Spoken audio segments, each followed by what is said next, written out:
On a vu un bon match de foot entre deux équipes qui jouent l'Europe normalement, hein, deux équipes du second chapeau en tout cas. Franchement, il y a une équipe sur le podium. Laquelle? Salut à tous et toutes. Et Football famille, c'est Thomas. Un but partout, les amis, avec un but de Brillant sur penalty, le meilleur buteur de Ligue 1 en activité. Et un but de l'ami Pierre Lesmelou sur un service exceptionnel d'Adamounas, les amis. Donc évidemment, on verra le classement à la fin de la vidéo. Et des histoires de penalty, il y a eu beaucoup de truc bizarre, mais on a vu en fait finalement qu'il n'y a pas non plus de pénalty. On commence évidemment avec, pour moi, mon coup de cœur, c'est Adamounas. On pensait tous qu'il a eu une grave blessure, on s'en souvient, qu'il avait eu vraiment le genou dans le sac. Il est revenu, il a été incroyable. Le côté, franchement, Ounas Attal, le côté droit, était incroyable jusqu'à ce qu'il y ait un petit replacement avec Attal à gauche qui a tout changé. C'est d'ailleurs là que les Niçois, je trouve, ont pris un petit peu l'eau. J'ai trouvé parce que Benito montait trop haut, donc ils ont mis Burner en gros pour essayer de pallier à ça, mais c'était vraiment mal joué, je trouve.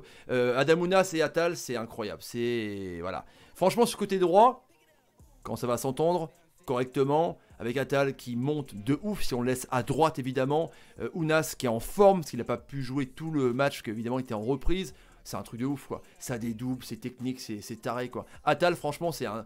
On n'a même plus de mots pour lui, c'est un joueur de classe, franchement, qui commence à gravir les échelons quoi. Et Adamounas c'est pour moi, quand j'avais vu jouer contre les équipes, quand il était là, à l'arrivée des Claude Maurice, des Dolberg, on va en reparler, franchement c'était la recrue, il était là pour réguler en tout cas. Nice n'a pas eu la possession de balle, Bordeaux a joué avec la possession comme d'habitude avec Souza en tout cas, et Nice du coup est parti en contre avec ce superbe centre déposé sur l'Espelou qui s'en trouvait comme par hasard là en tant qu'avant-centre. Il était même surpris de l'avoir, en tout cas un super duo.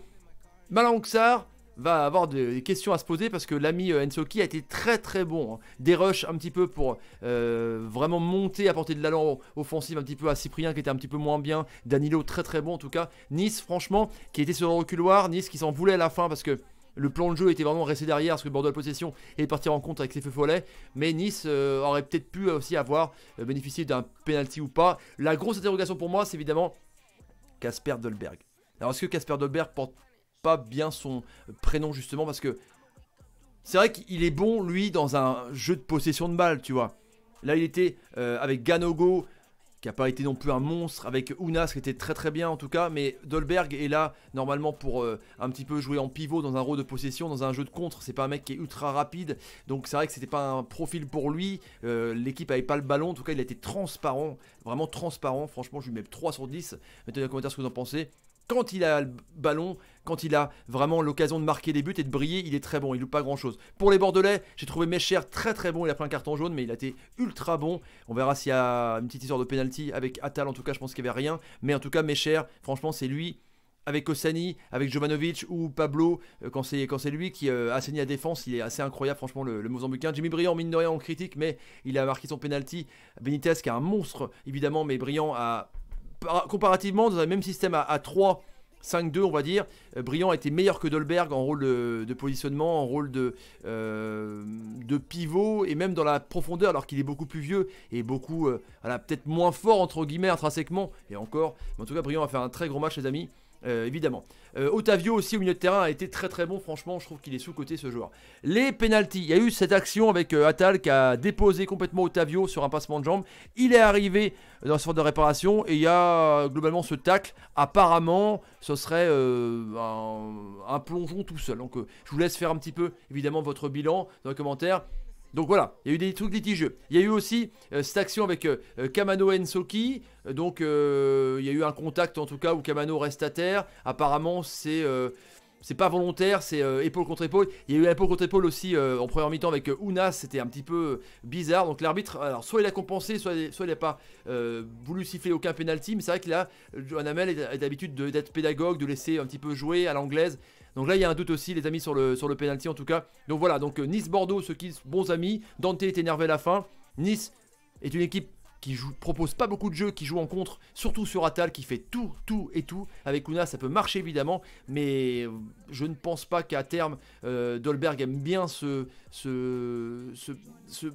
technique un peu de rester vraiment très bas, jouer latéralement et partir en contre, à voir en tout cas, avec Claude Maurice peut-être, et puis Bordeaux qui a la possession de balle, mais qui n'arrive pas à faire assez, je trouve, dans les 16 mètres. C'est l'équipe d'Europe qui tire le plus loin. C'est pour ça que je trouve que quand ils arrivent aux abords de la surface de réparation, à part avoir l'idée de frapper de loin, avec Wang qui était un petit peu moins bon, avec Depréville qui a des grosses frappes sur coup franc aussi dans le jeu, on voit que Tchouaméni aussi qui a une grosse frappe, on voit que dès que ça veut jouer dans la surface de réparation, c'est moins bien. Donc un Bordeaux qu'il faut qu'il trouve un petit peu la passe dans la surface de réparation. Voilà pour mon bilan les amis, le classement évidemment du top 10 qui nous intéresse, parce que le top 10 nous intéresse, c'est ici le top 10, avec donc Paris premier, Angers deuxième, Bordeaux sur le podium les amis, et Nice qui est dixième. Voilà évidemment les résultats, en attendant demain Brest-Paris, les amis dans la description j'ai mis le lien, venez en nombre pour Brest-Paris, et le multiplex ce soir avec du Monaco, ça va être du lourd et du Lille. Dimanche on fera tous les matchs aussi avec l'Olympico Marseille, Lyon. Salut les amis, je vous laisse, petit pouce pour récompenser le travail sur la chaîne,